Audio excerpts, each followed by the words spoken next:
আমরা তো দাম বাড়ছে কমছে এটা কারণ বাজার থেকে হয় অথবা গিরিজ থেকে হয়। তো একটা মনে করেন ধরেন এই 1 কেজি টমাটো বেটারা তৈরি করলো যেন খেতি গৃহস্থি করলো করার পরে দিয়ে মনে করেন বদলার খরচ আছে আগে দিতে 200 টাকা করে অনেক একটা বদলা 700 টাকা 800 টাকা আগে গাড়ি ভাড়া আসছিল কম মনে হচ্ছে বেশি বেটারা কষ্ট করে আমরা 1 কেজি মালে বইয়া ব্যবসা করি ফার্স্ট ইয়ার সাইড দিয়া আর কাস্টমার করে বলে দাম বেশি আর কাস্টমার কোনো ইয়া নাই বাজারে নাই দাম গেছে কমে আগের থেকে মানুষ বলে দাম বেশি 2-4 জন আইয়ে কয় দাম বেশি আসলে মালের দাম কমে আছে ধরেন টমাটো বেশি 50 টাকা একটা বেশি 40 টাকা করে লেবু একটা বড় বড় লেবু বেচতেছি 20 টাকা করে 80 টাকা আলি বড় বড় আর ছোটগুলো বেচতেছি 10 টাকা করে কাঁচামরিচ 120 টাকা করে ধনিয়া পাতা 60 টাকা করে লেবু এটা হচ্ছে 50 টাকা করে পিস লাউ তারপরে বেগুন আছে 80 টাকা কেজি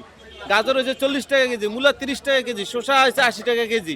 মালের দাম গেছে কমা এরা কয় মালের দাম গেছে বাইরা কাস্টমারে অভিযোগ দেয় আপনার হুদা বুয়া কথা কয়ে কয় মালের দাম গেছে বাইরা মানে এটা আপনার বুঝায় যেন কমানোর লেগে আমি তো কম আরো কমাইবো কেমনে গৃহস্থর ফসল লাগবো না না বসলে গৃহস্থ আনবো কই থেকে আগে তো দাম আরো বেশি ছিল শসার ধরেন প্রথম ধাক্কায় বেশি আর রোজার আগে 120 টাকা কেজি অনেক বেচতেছি 80 টাকা কেজি খিরাই বেচতেছি 70 টাকা কেজি 100 টাকা করে খিরাই ছিল আরো বর্তমানে কম হয় নাই 20 টাকা পিস